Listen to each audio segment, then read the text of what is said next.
Dados agora todos os nossos recados, convido a igreja a abrir a palavra de Deus comigo em Lucas capítulo 13. Lucas capítulo 13. Nós lemos a partir do versículo 10. Lucas capítulo 13, a partir do versículo 10.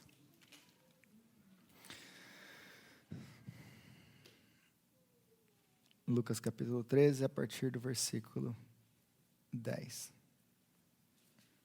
Quando os barulhos param, as pessoas acharam o texto. Lucas 13, 10, diz assim a palavra de Deus. Certo sábado, Jesus estava ensinando numa das sinagogas, e ali estava uma mulher que tinha um espírito que a mantinha doente havia 18 anos. Ela andava encurvada e de forma alguma poderia endireitar-se. Ao vê-la, Jesus chamou à frente e lhe disse: mulher, você está livre da sua doença. Então lhe impôs as mãos e imediatamente ela se endireitou e passou a louvar a Deus. Indignado porque Jesus havia curado no sábado, o dirigente da sinagoga disse ao povo: há 6 dias em que se deve trabalhar, venham para serem curados nesses dias, e não no sábado. O Senhor lhe respondeu: hipócritas, cada um de vocês não desamarra no sábado o seu boi ou jumento do estábulo e o leva dali para dar-lhe água?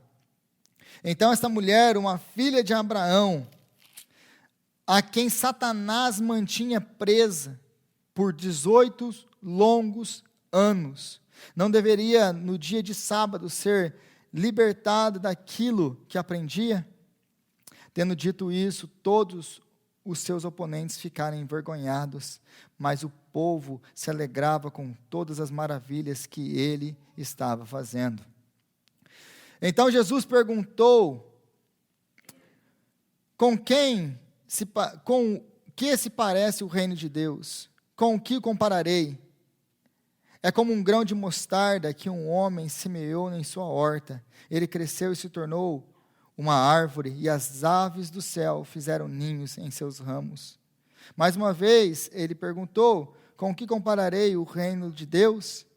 É como o fermento que uma mulher misturou com uma grande quantidade de farinha, e toda a massa ficou fermentada. Até aqui, leitura da palavra de Deus. Senhor, nós te pedimos agora que o Senhor venha nos dar graça, entendimento, iluminação, a Deus, através do seu Espírito, para entender a sua palavra. Que o Senhor, a Deus, venha falar com o teu povo e alimentar o teu povo, apesar, a Deus, de mim. Que o Senhor venha mesmo, Senhor, fazer o teu nome grande aqui, essa noite. Abençoa-nos, ó Pai, com o entendimento, com a iluminação da sua palavra. É o que te pedimos em nome de Jesus. Amém. Como eu sempre começo, eu gosto muito de explicar a questão do contexto. Essa passagem e todas as passagens da Bíblia, elas estão em um determinado contexto. Se nós tiramos do contexto uma passagem, nós não temos condição de interpretar essa passagem, ou de entender essa passagem. Então, nós sempre temos que fazer essa pergunta para o texto. Qual pergunta? Como esse texto se conecta com aquilo que nós vimos anteriormente? É uma construção. Jesus está sempre, os evangelistas ou os apóstolos estão sempre construindo. E eles estão nos mostrando algo, eles têm um argumento que tem começo, meio e fim. Se nós tiramos textos do seu contexto, a gente não consegue entender. Então aqui a gente precisa entender o que já passou no capítulo, por exemplo, no capítulo 12 e no capítulo 13, o que vem antes disso. Porque lá, se você se lembra, no capítulo 12, se você leu o capítulo 12 de Lucas, você voltar um pouquinho, se você está com a sua Bíblia aberta aí, você volta um pouquinho aí, antes do capítulo 13, você tem aí talvez um subtítulo na sua Bíblia, no versículo 54, que diz o sinal dos tempos. Aqui Jesus, basicamente, ele está falando uma coisa, ele está fazendo uma comparação com aquelas pessoas que o seguiam, com seus discípulos. E ele está falando assim: Vocês sabem olhar para o tempo, e quando a gente vê o tempo nublado, a gente fala o quê? Vai chover. Então a gente consegue olhar para o tempo e a gente consegue discernir o tempo. Quando vai fazer sol, quando vai ser chuva, o que vai acontecer, quando o inverno está chegando. Nós olhamos para estamos no começo do outono, quase já no meio do outono. Então a gente não precisa de muito esforço para entender o que está acontecendo. Nós estamos caminhando para o inverno, para a época mais legal do ano, certo? Com neve, frio e todo aquele negócio legal que a gente gosta, né? Mas você mora no New England, então você tem que estar acostumado com isso. Então a gente sabe olhar o tempo e discernir o tempo. Mas aí Jesus acusa os discípulos, ele acusa os seus seguidores de uma coisa: mas vocês não conseguem entender o tempo espiritual. Vocês conseguem discernir essas coisas físicas, mas vocês não conseguem discernir espiritualmente. Tudo isso que vocês estão vendo acontecer é uma demonstração de que o reino de Deus é chegado. E ainda vocês ficam aí pensando, quando que vai ser? Quando vai chegar? O que está acontecendo? Vocês não conseguem entender isso. Então Jesus está querendo mostrar desde o começo, Lucas está querendo demonstrar desde o começo, o reino de Deus é chegado. O melhor de Deus não está por vir. O melhor de Deus já veio, é Cristo. Ele é o melhor de Deus.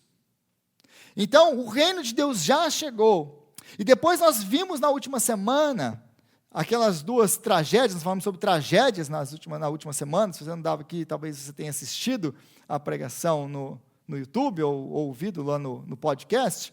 A gente falou sobre tragédias. E nós falamos sobre 3 tragédias: as tragédias humanas, as tragédias naturais e a grande tragédia. E aí a gente viu que existe um chamado de Jesus no meio de tudo isso. Para que nós possamos ser salvos da grande tragédia, nós precisamos do quê? Arrependimento. Arrependam-se vocês. Então é um chamado para o arrependimento. Então Jesus está chamando para nós discernirmos os tempos, entendemos que o tempo de Deus, que o tempo da intervenção, o tempo da visitação do Senhor já aconteceu, e para nos arrependermos dos nossos pecados e nos voltarmos para Deus. Para quê? Para que nós venhamos dar frutos. Porque é assim que termina a parábola de Jesus da última semana. É o nosso chamado para dar frutos. E ele vai falar: o machado está... Lá no começo, João, quando ele vai começar a pregar, isso que está lá no capítulo 3 de Lucas, ele fala que o machado já está à raiz da árvore. Qual árvore? É a figueira. Que figueira? O que representa a figueira? Israel. Então João Batista está pregando desde o começo: olha, chegou o tempo, arrependam-se e deem frutos desde lá do começo do Evangelho. Jesus agora ele vem reforçar a pregação de João Batista, falando de arrependimento, falando-se de dar frutos que demonstrem arrependimentos. Então, depois dessa pregação, depois do que ele está falando para os seus discípulos, para aquelas pessoas que estão ouvindo, ele fala: vocês se arrependam, porque aquelas pessoas que morreram debaixo da torre, aquelas pessoas que foram assassinadas por Herodes, elas não são piores do que vocês. Se vocês não se arrependerem, vocês também perecerão. Então a pergunta que fica aqui, e que Jesus agora vai responder nesse próximo texto que nós acabamos de ler aqui, é essa questão com a mulher que foi curada dentro da sinagoga num dia de sábado. Será que eles vão entender isso como um sinal de Deus, se arrepender e se voltar para Deus, ou será que eles vão ignorar a ação de Deus, continuar endurecidos no seu coração e perecerem? É isso aqui que todo esse contexto está nos mostrando. É um chamado a dar fruto, a se arrepender, a discernir o tempo que nós estamos vivendo. E Jesus agora ele vai demonstrar que o reino é chegado, que a hora é essa. Qual vai ser a sua resposta? Então nós vemos aí, começando no versículo 10 e 11, que é introduzida uma mulher. Lucas fala para nós de uma mulher. E ela estava ali, uma mulher que tinha um espírito que a mantinha doente havia 18 anos, e ela andava encurvada de forma que não podia endireitar-se. Então, esse espírito fazia com que essa mulher ficasse encurvada, e ela não conseguia se endireitar. Por causa disso, ela sempre andava encurvada durante 18 anos. Mas para a gente entender a situação dessa mulher, para que a gente possa interpretar o que está acontecendo aqui, por que Jesus usa, por que Jesus faz, nós precisamos entender o que essa mulher está passando aos olhos da sua sociedade. Porque, como o texto que nós vimos anteriormente, na semana passada, qual é a visão daquele povo? Qual é a cosmovisão daquele povo?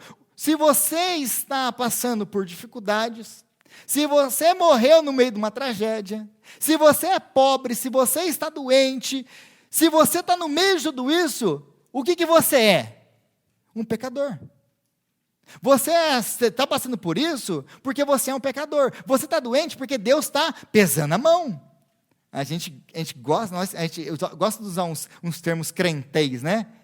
Quando a pessoa está passando lá um problema, um sofrimento, passando no meio da prova, o que a gente fala? Deus está pesando a mão. Porque nós somos muito rápidos em julgar que a pessoa está passando pelo que ela está passando, porque Deus está castigando.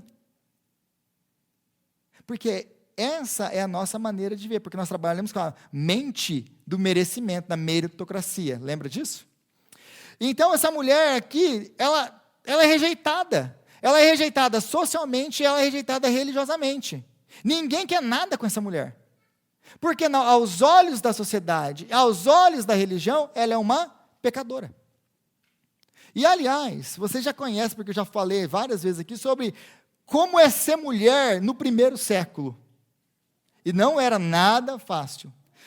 Então, provavelmente, essa mulher aqui, para trabalhar, mulheres para trabalhar naquele tempo, elas não trabalhavam, elas cuidavam da casa, elas não trabalhavam. E é por isso que Deus manda dar uma carta de divórcio, porque o negócio era cruel para as mulheres.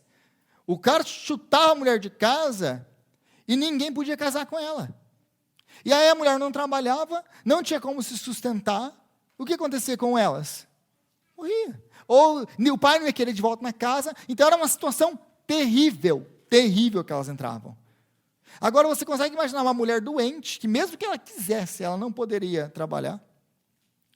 Uma mulher que é excluída e ninguém quer relação nenhuma com ela, não quer nada com você.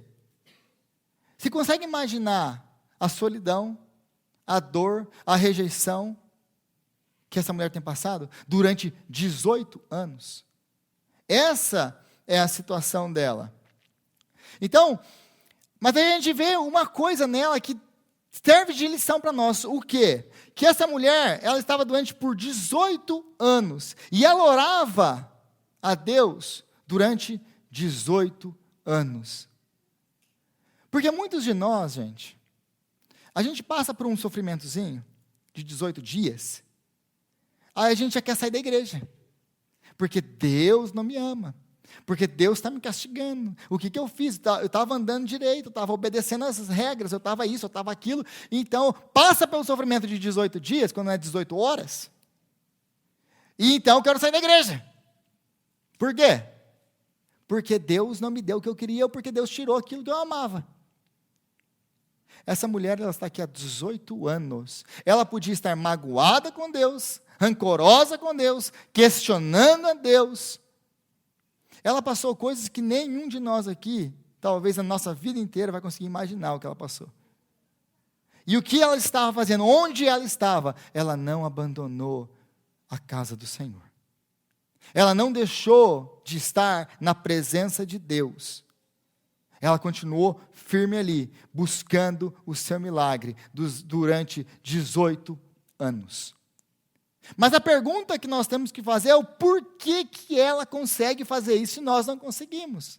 Por que nós somos sempre tão rápidos a querer colocar a culpa em Deus, a querer chutar, né, o pau da barraca, falar, eu não vou voltar nessa igreja.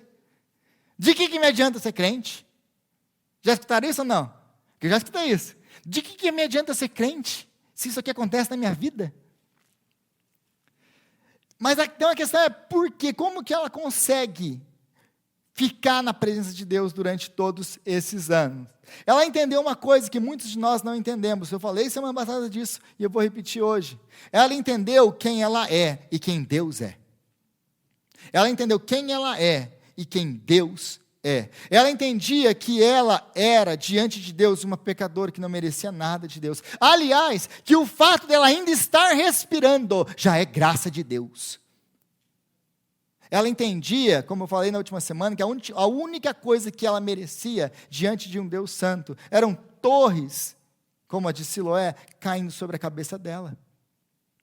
Então ela entendia quem ela era e quem o Senhor era. Ela entendia que Deus não devia nada para ela. Deus não deve nada para nós. Nunca deveu. Então ela entendia muito bem isso, mas ela entendia uma segunda coisa, que muitas das vezes nós esquecemos também no meio das nossas tragédias da vida, dos nossos problemas. Nós esquecemos disso, que mesmo que Ele não nos deva nada, Ele é bom.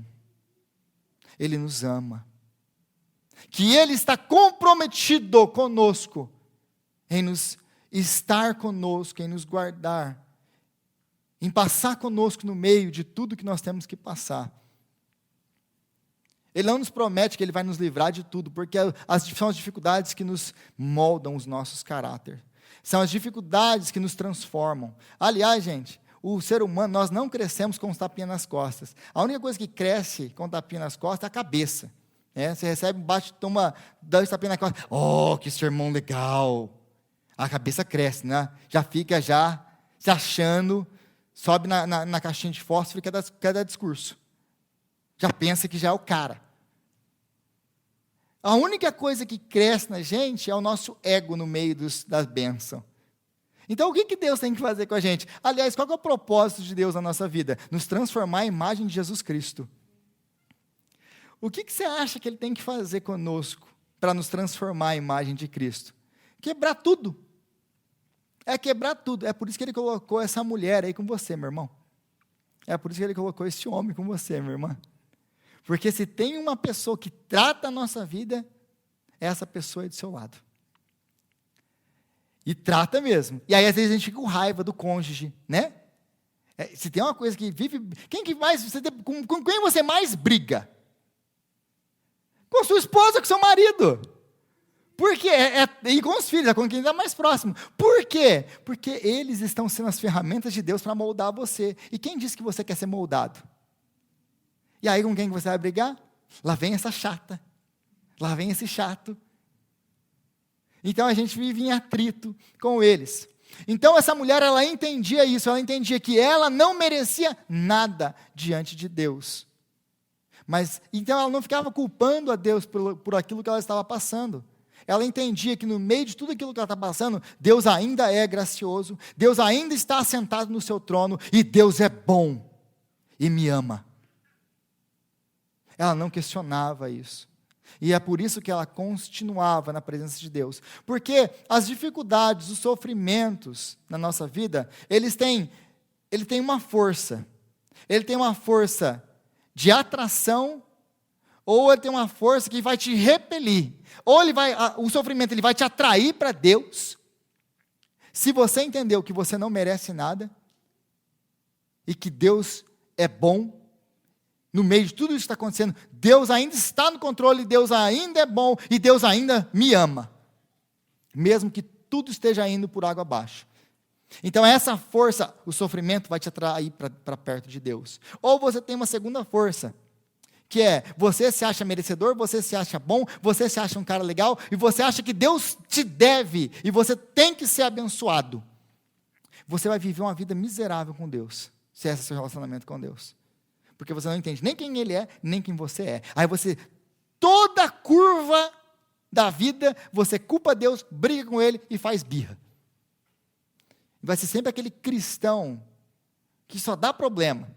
Por quê? Porque você nunca cresceu, você é aquela criança birrenta. Eu nunca esqueço de passar no mercado e ver o menino se jogando no chão, porque a mãe falou para ele que não ia pegar o doce. E ele rodava assim, rodava no chão. E aí a gente acha ridículo aquilo. Mas a gente faz a mesma coisa com Deus. A gente dá birra com Deus. E a gente roda no chão. E fala também, não vou mais na igreja. Também não vou mais falar com você. Como se ele estivesse perdendo alguma coisa. Estrelinha de Jesus. Como se você, nossa, agora Deus vai sofrer, porque agora eu não estou mais falando com ele. Oh, meu irmão, minha irmã.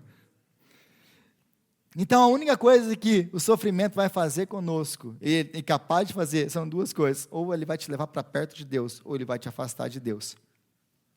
Então, a sua dor não passa despercebida por Jesus. Porque é isso que está acontecendo nesse texto aqui. Depois que nós vimos então a mulher, nós temos que ver a reação de Jesus. Porque muitas das vezes nós oramos, e se você estiver orando por 18 anos, você pode chegar a pensar, acho que Deus não está olhando muito bem o que eu estou pedindo faz 18 anos. Talvez você tenha a gente aqui que está orando há 18 anos. Eu não sei qual o motivo, mas talvez você esteja orando há mais de 18 anos, talvez por alguém. E parece que Deus não está respondendo. Parece que Deus não está mudando a circunstância. Mas tem uma coisa que não passa despercebido, é a oração do povo de Deus, é o sofrimento do povo de Deus, é aquilo que o povo dele está passando, porque aqui o que nós vemos, o que fica muito claro aqui, Jesus então, no versículo 12 aí, Jesus ele vê a mulher, mas ninguém vê a mulher, essa mulher é desprezada. Aliás, ela é um incômodo quando ela está na sinagoga. Porque todo mundo vê ela como uma pecadora. Ela está vendo aqui, está vindo deixar o ambiente em pecado com a presença dela. Ninguém quer ela lá. Porque a gente gosta mesmo dos santinhos, que não dão problema, né? Os cheirosinhos. Aí quando vem uma pessoa que não encaixa no nosso padrão de ser, a gente não quer essa pessoa perto. Nós somos assim. Nós somos assim. Mas Jesus, ele nota ela. Jesus, ele olha para ela. Então, Jesus faz uma coisa que é inesperada, porque Jesus sempre faz coisas inesperadas. Jesus faz o quê? Chama a mulher para o centro. O último lugar que essa mulher queria ir. Para o centro da atenção. Para frente de todo mundo. Aliás, talvez tenha algumas pessoas que se eu chamar agora para vir aqui para frente, né, Edna? Se eu chamar para vir aqui para frente agora, mal sai da cadeira. Porque que eu vou fazer o que lá na frente? Você imagina essa mulher. E ela é chamada para frente.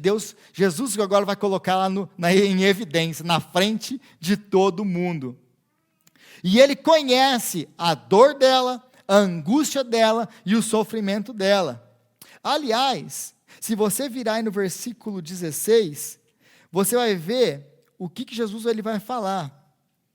No versículo 16 ele fala assim, a quem Satanás mantinha presa por 18 longos anos.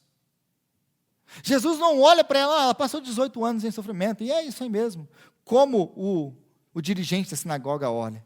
Ele olha assim, ele olha com compaixão, ele olha para ela e vê uma mulher que tem sofrido há 18 longos anos. Não foram 18 dias, não foram 18 horas. Ela tem sofrido há 18 longos anos. E Jesus sabe do sofrimento dela durante todo esse tempo. Então Jesus chama ela para o centro. Por quê? Porque Jesus tem cura para a vida dela. Jesus tem cura não apenas física. Porque nós vemos uma cura física, né? Jesus curando fisicamente. Sim, Jesus cura ela fisicamente, porque na mesma hora ela se endireita. Mas ele cura ela também espiritualmente. Mas ele cura ela também socialmente, psicologicamente. Ele traz ela de volta para o convívio da sociedade. Porque na cabeça de todas aquelas pessoas, aí está aí uma pecadora, que ninguém quer relacionamento. Jesus chama para o centro. Vocês acham que ela é mais pecadora do que vocês? De que ela é diferente de vocês, se vocês voltarem para o texto que nós lemos na última semana? Então ele a cura e a restaura para o convívio social. Agora as pessoas param de olhar para ela. Olha, agora não é mais a pecadora, não, agora é a pessoa que recebeu o favor de Deus. Porque o outro lado também o oposto é verdade. Se você era abençoado, você tinha o favor de Deus. Se você era rico, próspero, saudável, você tinha o favor de Deus. Então, ela recebe na frente de todos o milagre, o favor de Deus. E aí a gente vê, e eu sei que está na sua cabeça aí, Rodrigo, mas esse negócio de demônio que causa doença e não sei o quê. E talvez você já teve contato com algumas pessoas que tudo para a pessoa é demônio. Tudo é demônio. Ah, mas o dedo do meu pé está doendo. Não, vamos chamar a tia não sei o que lá, que ela vai fazer uma oração de libertação, porque isso aí é o demônio do dedo do pé inchado. Para tudo tem um demônio. Já conheceram gente assim ou não? Tudo é Satanás, não é Satanás. Eu tenho certeza que isso é Satanás. E aí a gente olha um texto desse aqui, está vendo, Rodrigo? Vai lá em Lucas capítulo 13 que você vai ver. As doenças são causadas por demônios. É isso que Lucas está ensinando nesse texto? Não. Não. Sim, existem casos de doenças causadas por demônios. O texto é muito claro, eu não estou indo contra esse texto. Não estou falando que o texto não está falando que algumas doenças são causadas por demônios. Mas se você já leu o resto do Evangelho, você vai ver que Lucas, quando tem uma doença e é só a doença, ele não fala que é um demônio. Ele fala que é uma doença. Então, qual que é o ponto aqui? O ponto aqui é para a gente pegar, então, as doenças e ficarmos o quê? Ficarmos tentando descobrir, fazer o CSI espiritual. O CSI capeta, né, Sherlock? Aí a gente fica aqui, tentando descobrir, não, esse aqui é demônio. Não, esse aqui não é demônio. Ah, é demônio sim. Não é demônio não. Vamos chamar aquele exorcista lá, o tiozinho da oração forte, que expulsa demônio. Ah, você não tem autoridade espiritual para expulsar demônio? Porque essa autoridade foi te dada. Para todos nós. Não tem tiozinho da oração poderosa. Aliás, não tem homem da oração poderosa. Diante de Deus não tem grandes homens de Deus. Existem pequenos homens com Deus poderoso. Ninguém é melhor do que ninguém. Não tem crente de primeira classe, crente mais poderoso. Lógico que tem gente que se dedica mais à oração. Tem gente que tem mais intimidade com Deus. Por quê? Porque Deus tem seus preferidos? Não. Porque gasta os seus joelhos na presença do Senhor. Quer ser íntimo de Deus? Vem orar na terça-feira. Aí não vem orar, aí, não, mas ora lá por mim. A gente vai orar por você, eu não vou deixar de orar por você. Mas você larga a mão de ser acomodado. Como diz lá no Goiás, seus trem. Então o ponto aqui não é a gente ficar tentando achar demônio em tudo quanto é canto, e ficar descobrindo, é demônio, não é demônio, é demônio, não é demônio. Esse aqui não é o ponto. Então qual que é o ponto aqui, Rodrigo? O que Jesus está querendo nos ensinar aqui? Ele está querendo nos ensinar que aquilo que nós vivemos no mundo físico é reflexo do mundo espiritual. Que o mundo espiritual, sim, tem influência no mundo físico. Isso sim. Tudo, nós vivemos no mundo, nós pensamos que o mundo material, ele tem primazia, que é o mais importante. Mas o mundo espiritual vem muito antes.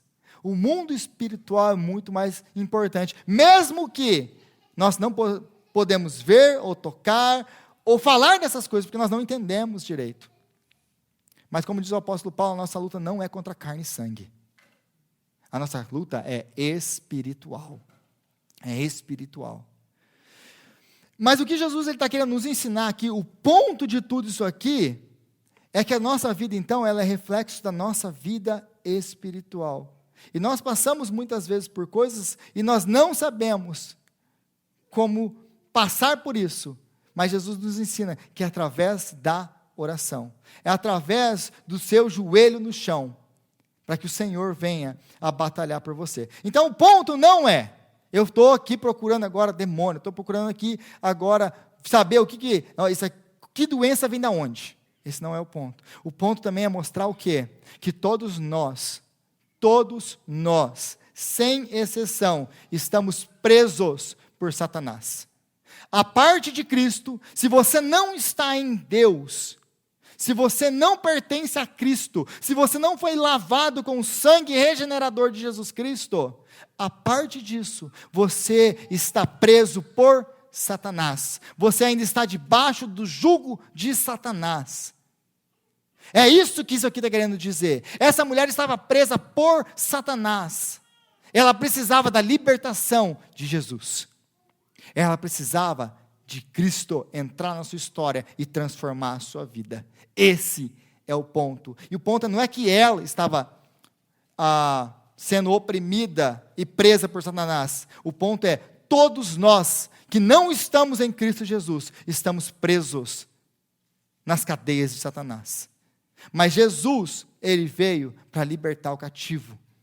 Lembra de Lucas capítulo 4, versículo 18? Ele veio para libertar os cativos. Ele veio para libertar a sua e a minha vida. Ele veio para nos transformar. Então, existem doenças muito pior do que a doença física, que é a doença da alma. É isso que esse texto está nos ensinando, que existe uma doença que é muito pior do que qualquer doença física, que é a doença da alma. Que é a doença de não pertencer ao Senhor, que é a doença de estar entregue a Satanás. Então Jesus ele vem para nos libertar. E não importa como Satanás tem te aprisionado, existe libertação para você. Não existe cadeia que Jesus não quebre. Não existe pecado que Jesus não perdoe. Não existe situação que Jesus não transforme. Ele é o Senhor. Basta uma palavra dele e tudo é transformado. Aí nós vemos no versículo 14 a resposta daquele homem da sinagoga. E é muito interessante a sua resposta. Qual é a resposta do religioso, do homem da sinagoga, do dirigente da sinagoga? Versículo 14, indignado porque Jesus havia curado no sábado, o dirigente da sinagoga disse ao povo, há 6 dias em que se deve trabalhar, venha para ser curado nesses dias, e não no sábado. O que me chama a atenção nesse texto aqui, é o seguinte, que parece, na cabeça desse homem, que aquilo que estava acontecendo naquela sinagoga, era uma coisa que poderia, que acontecia, aliás, de segunda a sexta em horário comercial. Uma coisa normal, gente, vem aqui na segunda, não no sábado. Segunda-feira a gente está aberto, das 8 às 6 da tarde para atender o público. Então você venha para ser curado nesses dias, mas não no sábado. Como se fosse uma coisa comum. Era uma coisa comum? Não. Não. O que ele estava vivendo e vivenciando era um milagre maravilhoso de Jesus. Era uma demonstração de que o dedo de Deus estava derrotando o reino de Satanás. Era uma demonstração de que o reino de Deus é chegado. Então arrependam-se e creiam. Mas em vez de aceitar o chamado de Jesus, ele prefere ignorar o milagre que ele está vendo na frente dele por causa da religião, da sua tradição religiosa. Esse homem, a primeira mulher era uma escrava de Satanás. Esse homem é um escravo da religião. Ele prefere ignorar os atos poderosos de Jesus Cristo, que nos levam a ficar maravilhados com aquilo que o Senhor fez, que nos levam à adoração, que nos levam ao arrependimento, que nos levam à mudança de vida. Ele prefere ignorar tudo isso por causa da sua tradição religiosa. É isso que ele está fazendo aqui. Como se aquilo que ele estivesse vendo fosse uma coisa comum, uma coisa normal. Acontece todo dia. Mentira. Ele prefere ficar cego para as realidades espirituais. Ele se faz cego para as realidades espirituais, para que ele não possa ver. Então aqui nós já vemos a resposta que eu coloquei lá no começo. Será que eles vão dar frutos? Será que eles vão se arrepender? Não. Porque eles não querem dar frutos, porque eles não querem se arrepender. Porque eles não querem discernir o tempo que eles estão vivendo. Porque é por isso que Jesus faz o milagre aqui. Ele não está apenas curando uma mulher que precisa de cura. Ele está demonstrando, o reino de Deus é chegado. O reino de Deus é chegado. E aí ele vai falar sobre o sábado. E o homem ele fica indignado porque a cura acontece no sábado. E eu fiz questão de colocar o 4º mandamento, que é a questão do sábado. E o sábado é muito valorizado pelo judeu porque era uma identidade é uma demonstração da sua identidade judaica. Então, lá no sábado, Deus deu essa lei no 4º mandamento, lá em Êxodo 20. Lembra-te do dia de sábado, para o santificar. 6 dias da semana, 6 dias trabalhará e farás toda a tua obra, mas o 7º dia é o sábado do Senhor, o teu Deus. Não farás nenhum trabalho, nem tu, nem o teu filho, nem a tua filha, nem o teu servo, nem a tua serva, nem o teu animal, nem o forasteiro das tuas portas para dentro, porque em 6 dias fez o Senhor os céus e a terra, o mar e tudo que neles há, e ao 7º dia descansou. Por isso o Senhor abençoou o dia de sábado e o santificou. O que é santificar? Santificar é separar. Separar o quê? Separar do uso comum para o uso santo. Isso é santificar alguma coisa. Você separa algo para o uso do Senhor. Então ele está separando. Mas uma coisa que precisa ficar muito clara para nós, que até para nós não entendemos muito bem esse negócio do sábado, o dia de sábado é o dia de descanso. Mas ele continua, ele é o dia de descanso. De descanso para quê? Dedicado ao Senhor. Então, eu gosto de colocar dessa maneira. O dia de sábado é para o Senhor e não para você. E eu sei que eu vou falar aqui agora vai machucar muita gente. Vai deixar você dodóizinho, bravo comigo. Mas que fique, porque essa é a palavra de Deus. O sábado não foi feito para você que pensa, não deve trabalhar, não deve, a gente acabou de ler aqui.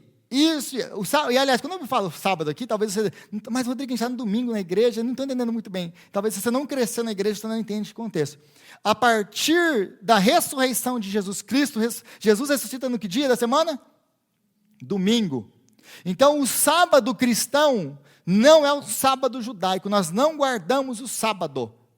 O dia importante para nós é o dia da ressurreição, que é o dia em que nós nos encontramos, que é o dia de culto ao Senhor, que nós chamamos de o dia do Senhor. É isso que eu estou me referindo, ao dia do Senhor. Tá bom? Então, algumas literaturas vão chamar de o sábado cristão, que é o domingo. Então, o domingo, para ficar bem claro, o domingo, o nosso domingo, o dia do Senhor, foi feito para o Senhor. Não é o dia que a gente fica o dia inteiro sentado no sofá assistindo televisão. O domingo não foi criado para isso. É o dia santo dedicado ao Senhor e não a você. Então o que significa esse negócio de não trabalhar no sábado, Rodrigo, ou no domingo? Significa que você para com todo o seu trabalho secular, ou com o seu trabalho cotidiano, ou com o trabalho ordinário, e você dedica o seu trabalho ao Senhor. O dia do Senhor, o dia de descanso, o dia de sábado, não é o dia que você deixa de trabalhar. Você continua trabalhando, mas o foco do seu trabalho muda agora. Você para de pensar no seu umbigo e na sua casa, como se fosse você que trabalhasse para sustentar a sua casa. Quem sustenta a sua casa é o Senhor. É Ele que te dá força, é Ele que te abre a porta do trabalho, é Ele quem sustenta a nossa casa, não somos nós. Quantas vezes você caiu doente, faltou alguma coisa na sua casa? 2019, 2020, meio de pandemia, faltou alguma coisa na sua casa? Porque quem sustenta a sua casa é o Senhor, não é você. Quando você pensa, e muitos de nós que ainda ficar tentando olhar para nós mesmos, a nossa força, a força do meu braço que sustenta a minha casa. Se eu não trabalhar, eu não ganho. É lógico que a gente não estou advogando o preguiçoso. Você levanta, você vai trabalhar, meu irmão, minha irmã. Você vai trabalhar. Eu não estou advogando para você ficar em casa, com a boca escancarada, cheia de dentes, esperando a morte chegar, não. E essa geração aí, Raul Seixas, sabe muito bem do que eu estou falando. E aí você fica lá, vai cair do céu. Não vai. Nosso chamado é trabalhar mesmo. Deus nos criou. Aliás, eu vejo às vezes alguém falando assim, o trabalho foi uma maldição. O trabalho é uma maldição. O trabalho nunca foi maldição de Deus. O trabalho é uma bênção de Deus, sempre foi. Deus criou o trabalho e deu o trabalho ao homem como uma bênção. Sabe o que é maldição? É que nós vamos trabalhar e nós não vamos ter frutos. Nós vamos arar a terra e ela vai nos dar abrolho e espinhos. Isso é a maldição. É aquele trabalho infrutífero, é aquele trabalho que não me dá peso, aquele trabalho que eu não gosto. Isso é a maldição. Quando nós trabalhamos para a glória de Deus, quando nós trabalhamos com o Senhor, o trabalho frutífero, ele vai crescendo, ele vai andando, e é bom trabalhar. Já percebeu que a maioria das pessoas que aposenta morre? Já perceberam isso ou não? Aí o cara fica ocioso, não vê a hora de aposentar. Cuidado. Cuidado com o que você deseja. Continua trabalhando. Aí o cara fica muito tempo ocioso, já perceberam isso ou não? Aí vai desenvolvendo isso, vai desenvolvendo aquilo, a pessoa que está lá na lida lá, aqueles senhorzinhos que trabalham na roça, 90 e tantos anos. Cara, eu estava dormindo hoje, não estava aguentando de dor nas costas, 5 horas da manhã. Vê se esses homens têm dor nas costas. E trabalha 97 anos, está lá, capinando roça. A gente, mais consegue ficar no sol. Estou mentindo? Então, os dias de sábado é o dia dedicado ao Senhor. Ao Senhor. Agora muda o foco. Você agora começa a se dedicar ao trabalho do Senhor. Não é o dia de não fazer nada. Amém, igreja? Se você não gostou, você conversa comigo depois do culto. Que eu tenho mais para ti. Eu posso dar alguns versículos bíblicos e eu posso aprofundar o estudo do dia do sábado com você, se você quer. Então, o foco do trabalho do sábado é o dia do Senhor. E, aliás, não foram poucas as vezes que a gente voltou para casa, eu e o Gustavo conversando. E a gente trabalha a semana inteira, corre a semana inteira. Segunda, sábado, não tem descanso. Aí chega o Gustavo toca de manhã, 2 cultos de manhã, aí o Gustavo sai de casa lá comigo, 3 e pouco da tarde, e vem para cá. Aí eu chego e agradeço o Gustavo, né? Gustavo, obrigado que você veio e tal, deixa ele em casa, 10 horas da noite. Amanhã esse menino tem que trabalhar. E ele trabalhou a semana inteira passada, mas ele trabalhou o dia inteiro do domingo para o Senhor. Uma coisa que ele sempre me fala, mas eu gosto. Porque apesar de cansado, eu estou renovado, porque o trabalho do Senhor renova a gente. Se você vem, e outra coisa, se você vem trabalhar, e sai daqui, nossa, eu não aguento o trabalho do Senhor, reveja a sua relação com o Senhor. Reveja isso. Porque você está trabalhando por algum outro motivo, não é para a glória dele. Porque o trabalho do Senhor não pode ser peso na nossa vida. Ele é uma alegria. Ele é uma alegria. Ele é cansativo e dá trabalho, mas ele é uma alegria. Aí Jesus ele vai usar um exemplo para ele responder a questão da mulher de curar no sábado. E ele vai responder, ele vai pegar onde que o religioso deixou. Porque ele falou, vocês vêm de segunda a sexta aqui para ser curado, mas não vem no sábado não. E ele vai dar um exemplo para acabar com a lógica do religioso. E ele vai dizer mais ou menos assim, ele vai usar o exemplo do animal. Olha, vocês não têm lá o jumento que vocês têm na casa de vocês? E no dia de sábado, vocês não desamarram ele para dar água para ele? Não fazem isso? E aí ele vai basicamente dizer isso aqui para eles. Se o animal merece ser cuidado, quanto mais uma filha de Abraão? Se o animal merece ser cuidado, quanto mais um ser humano que foi feito à imagem e semelhança de Deus.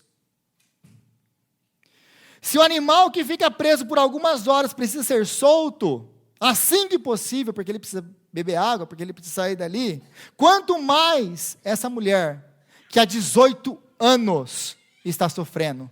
Porque na cabeça desse religioso, como que ele está pensando isso aqui? Sofreu 18 anos, pode sofrer mais um dia. Pimenta no olho dos outros sempre é refresco. Não, deixa que amanhã a gente vai no médico. Não está no seu olho. Então esse homem está com esse pensamento. Não, podia ter deixado para amanhã, já está sofrendo mesmo hoje. Mais um dia, menos de um dia. Essa mulher está sofrendo há 18 anos. Há 18 longos anos. Se o animal é solto todos os dias, inclusive no sábado, quanto mais ela deve ser solta no dia do sábado. Que, aliás, o dia do sábado é o dia do Senhor. O dia que que nós estamos na presença do Senhor, é um dia de celebração, é um dia de libertação, é um dia da presença de Deus, é um dia especial. Então não adianta nada a gente ser religioso e não amar as pessoas. É muito fácil a gente ser crente dentro da igreja. Enquanto os irmãos estão todos cheirosinhos, bonitinho, e a gente não conhece direito, aí está todo mundo bem. Aí chega lá no trabalho amanhã e lenha nos caras. né? Aí vai para a escola depois e lenha na galera. É muito fácil ser crente na igreja, mas o nosso chamado não é apenas ser crente na igreja e dar bom testemunho e trabalhar e suar a camisa na igreja. Não é apenas a igreja. O nosso trabalho é o campo missionário lá fora. É sermos crentes lá fora. É amar lá fora. Que, aliás, muitas das vezes, amar aqui dentro é difícil. Quem dirá lá fora? Quem dirá lá fora? Mas como Jesus disse lá em João 13, nisto conhecerão todos que sois meus discípulos, se tiverem amor um para com os outros. E amor, gente, não é um sentimento, porque muitos de nós confundem amor com sentimento. Amor na Bíblia não é sentimento. Amor, o amor bíblico são atitudes. Vai para lá, a famosa passagem do amor do apóstolo Paulo em 1 Coríntios 13. O amor é, depois você me volta aqui e me fala se existe algum sentimento naquela lista, para a gente conversar. São todas atitudes de amor. O amor não é um sentimento, o amor é atitude. Haja como se você amasse. Faça em atitude. Os sentimentos vêm mais tarde, eles vêm. Mas ame, é uma decisão. Amor é uma decisão. É uma decisão, não é um sentimento. E o amor, decisão, vai te custar tempo, dinheiro e esforço. Aliás, as três coisas que a gente não quer dar para ninguém, né? Tempo, dinheiro e esforço. Mas esse é o nosso chamado. Não quer amar? Vai gastar o seu tempo, vai gastar o seu dinheiro e vai exigir de você. Sabe aquele dia de folga que você ia fazer nada? Ô, meu irmão, você não pode me ajudar a fazer uma coisa? Foi o dia de folga. Lá se vai meu dia. Ô, meu irmão, a pessoa está passando um aperto lá e você tem aquele dinheirinho paradinho. E você sabe que a pessoa está passando necessidade. Mas se eu ajudar, eu vou perder minha poupancinha, eu vou perder o que eu estava guardando. Amar os nossos irmãos custa. Porque a Jesus custou a sua vida. Ele não chegou a nos amar de palavras, ele não chegou que deu um abracinho em você, oh, como eu te amo. Agora vai embora e morre feliz nos seus pecados, vai para o inferno. Ele nos amou ao ponto de se entregar. Ele nos deu o seu tempo, toda a sua riqueza e todo o seu sangue, para que nós pudéssemos estar aqui hoje. Amor custa. E aí no versículo 18 a 20, ele vai falar do reino de Deus. Ele fecha com essas duas parábolas. Com o que eu vou comparar o reino de Deus? Aí ele fala do grão de mostarda. O grão de mostarda que cresce, que vai plantado, e ela cresce até se tornar uma árvore. Do que Jesus está falando nessas duas parábolas aqui? Ele está falando que, olha, isso que vocês estão vendo aqui é o dedo de Deus mostrando que o reino de Deus é chegado. De uma forma talvez pequena, talvez que só nós aqui estamos vendo. Mas um dia essa história que vocês estão vendo aqui vai ser contada, vai ser lida em igrejas ao redor da terra. O reino que começa pequeno, ele vai se expandir e vai chegar até os confins da terra, como tem chegado, como chegou na nossa igreja hoje. O reino de Deus é chegado. Mas em segundo lugar, ele vai mostrar também que ele é uma ação interna. Por quê? Porque é o fermento colocado na massa de pão. O que acontece com o fermento? Você está vendo o fermento agindo lá dentro? Não. Ele é algo que acontece internamente, mas que os seus efeitos são vistos externamente. A ação do Espírito Santo, a ação de Deus, a salvação em Cristo, aquilo que foi prometido na sua vida, tem trazido esses efeitos na sua vida? O reino de Deus tem crescido na sua vida? O reino de Deus tem transformado a sua vida? Ou você continua sendo o mesmo? Ou você continua sendo o mesmo? E nós fechamos, nós concluímos com a razão pela qual essa mulher, e você e eu, pôde ser endireitada, transformada, liberta e curada dos seus demônios, da sua doença. Ela só pôde ser solta de Satanás, da prisão de Satanás, porque ele foi preso. Ela só pôde ser curada da sua doença porque Ele carregou sobre Ele as nossas dores, os nossos sofrimentos. O castigo que nos traz a paz estava sobre Ele. E pelas nossas culpas, Ele foi morto. E pelas suas pisaduras, pelas suas feridas, nós somos sarados. Ela só pôde ser livre, ela só pôde ser transformada, ela só pôde ser curada. Você só pôde ser livre, você só pôde ser transformado, você só pôde ser curado, porque há 2000 anos Ele se entregou naquela cruz, por amor de você, por amor de mim. Convido vocês à oração, louvor. Senhor, nós te agradecemos, ó Pai, pela Tua palavra, e nós pedimos ao Senhor que o Senhor venha agora nos dar graça para viver a Tua palavra, para dar frutos para a Tua glória e para o Teu louvor, para viver diferente, para levar o reino do Senhor para aqueles que estão cativos, para amar o nosso próximo, quando isso custa, e nós sabemos que custa, do nosso tempo, do nosso dinheiro, do nosso esforço. Nos ajuda, Senhor, a amar as pessoas como Cristo ama. E nos ajuda, Pai, a entender que nós somos chamados a trabalhar para a Tua glória e para o Teu louvor. Faz isso, Senhor. Faz isso. Nos dá graça para viver assim. É o que nós te pedimos, ó Deus. Em nome de Jesus. Amém.